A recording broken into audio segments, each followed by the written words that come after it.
दोस्तों आजकल के टाइम में अगर कोई लेडी बच्चा ना पैदा कर पाए तो उसे बांझपन कहते हैं। बांझपन जिसे हम इनफर्टिलिटी कहते हैं मेडिकल टर्म्स के अकॉर्डिंग। आज हम इसी के ऊपर बात करेंगे कि ये होती क्या है, इसकी डेफिनेशन क्या है, इसके की पॉइंट्स क्या है, इसके कॉजेज़ क्या क्या है। दोस्तों इनफर्टिलिटी जो है वो एक ऐसा टर्म है जिसे हम बांझपन आयुर्वेद में कहते हैं। ये एक चिकित्सा स्थिति है जिसमें एक जोड़ा नियमित और असुरक्षित यौन संबंध बनाने के बावजूद एक निर्धारित समय या एक लिमिटेड टाइम पीरियड के बीच में अगर बच्चा ना पैदा कर पाए तो उसे बांझपन कह देते हैं, या अगर वो गर्भ धारण ना कर पाए तो उसे हम बांझपन कह देते हैं। यह जो प्रॉब्लम है दोस्तों, ये पुरुषों और महिलाओं दोनों के बीच में पाई जा सकती है। जरूरी नहीं कि ये जो बांझपन की प्रॉब्लम है ये फीमेल्स में ही देखने को मिले। इनफर्टिलिटी की प्रॉब्लम जो है वो मेल्स में भी देखने को मिलती है और वो फीमेल्स में भी देखने को मिलती है। शुरू करते हैं आज की वीडियो इनफर्टिलिटी के ऊपर दोस्तों।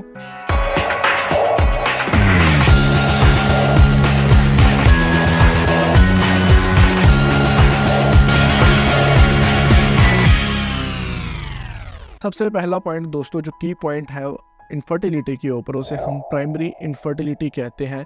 ये जो प्राइमरी इनफर्टिलिटी है, प्राथमिक बांझपन जो है, ये उस स्थिति को संदर्भित है जहाँ पर जोड़ा कभी गर्भ धारण नहीं कर पाता। बहुत सारे ट्राई करने के बाद भी वो प्रेग्नेंट नहीं हो पाती लेडी, या बहुत सारे कंसीविंग के एफर्ट्स देने के बाद भी उसको गर्भ धारण नहीं होता। इसे हम प्राइमरी इनफर्टिलिटी कहते हैं, प्राथमिक बांझपन कहते हैं।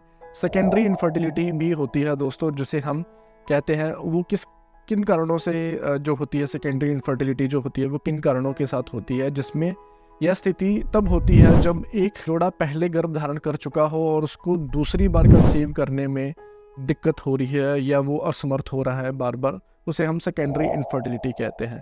ये जो है इसके की पॉइंट्स हैं दोस्तों, प्राथमिक प्राइमरी इनफर्टिलिटी और सेकेंडरी इनफर्टिलिटी।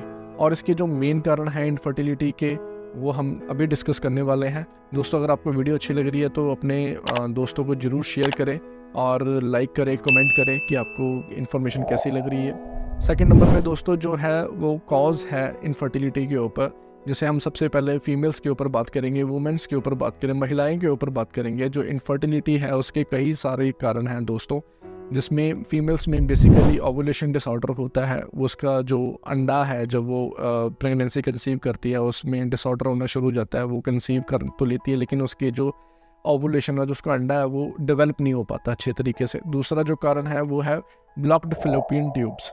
जो हमारी पाइप होती है, नली होती है जिसमें ओवुलेशन डेवलप होती है, उसमें ब्लॉकेज की वजह से भी बच्चा डेवलप नहीं कर पाता है, जिसकी वजह से उसको मिसकैरेजेस हो सकते हैं या उसको कंसीव करने में प्रॉब्लम आ सकती है। तीसरे नंबर पे दोस्तों एंडोमेट्रियोसिस, जिसे हम फीमेल्स में एंडोमेट्रियोसिस जो है वर्ड है वो भी प्रेगनेंसी कंसीव करने में दिक्कत देता है। और last one age related factors. अगर बहुत ज़्यादा एज आपकी डेवलप हो चुकी है, आप बहुत ज़्यादा अप्रॉक्सीमेटली 40-45 क्रॉस कर चुके हैं, तो उसमें भी आपको कंसीविंग में प्रॉब्लम आ सकती है।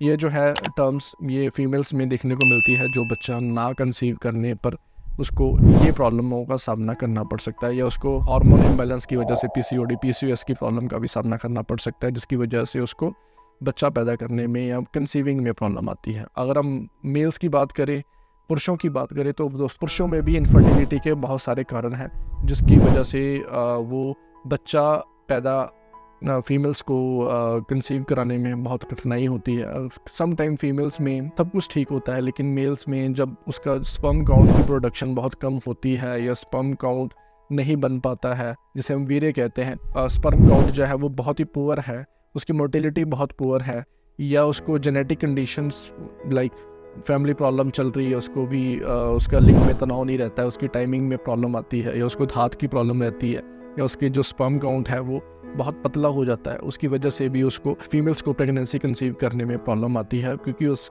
मेल्स में प्रॉब्लम होने की वजह से फीमेल्स को भी इन चीज़ों का सफ़र करना पड़ता है। दूसरे नंबर पर दोस्तों है हार्मोन इम्बैलेंस।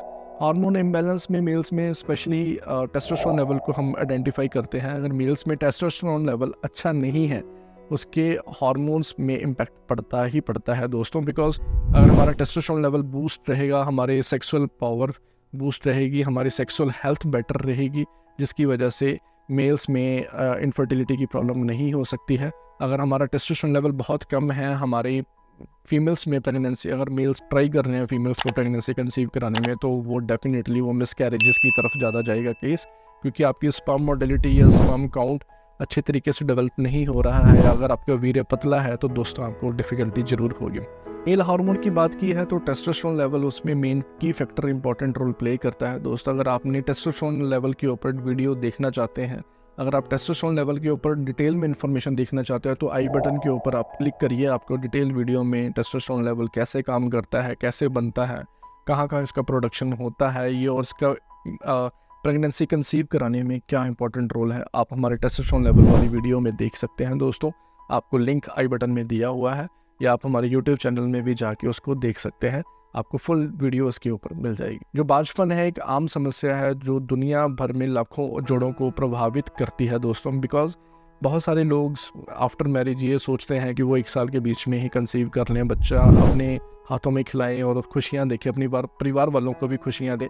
लेकिन वो इन कारणों की वजह से, जो स्पेसिफिक कारण आपको मैंने बताए, इन कारणों की वजह से वो बच्चा कंसीव नहीं कर पाते हैं, जिसकी वजह से उनको फैमिली आगे बढ़ाने में प्रॉब्लम आती है और वो थक हार जाते हैं, जिसकी वजह से वो सम टाइम कई कपल ऐसे होते हैं जो गलत डिसीज़न ले लेते हैं, या कई ऐसे होते हैं जो कि IVF की तरफ चले जाते हैं। सो इसका सफलतापूर्वक इलाज है दोस्तों, आपको मैं बताना चाहता हूँ। अगर आप IVF करवा के भी आपको कंसीविंग में प्रॉब्लम आ रही है, तो आयुर्वेदिक पंचकर्मा थेरेपीज़ एक ऐसी थेरेपीज़ हैं जो आपको नेचुरल वे से आपकी कंसीविंग में हेल्प करवाती है।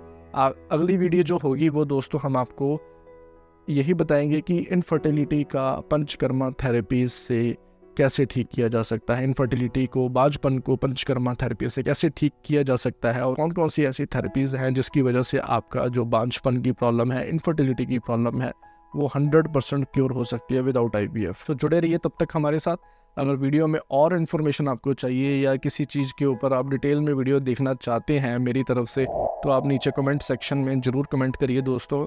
वीडियो को ज़रूर लाइक करिए, अपने दोस्तों को ज़रूर शेयर करिए, ताकि उनको भी मेल और फीमेल पार्ट से इनफर्टिलिटी के ऊपर पता हो कि इनफर्टिलिटी की डेफिनेशन क्या होती है और किन कारणों की वजह से मेल इनफर्टिलिटी और फीमेल इनफर्टिलिटी सफ़र करती है, जिसकी वजह से उनको पारिवारिक सुख देखने को नहीं मिलता है, बच्चों का सुख नहीं देखने को मिलता है।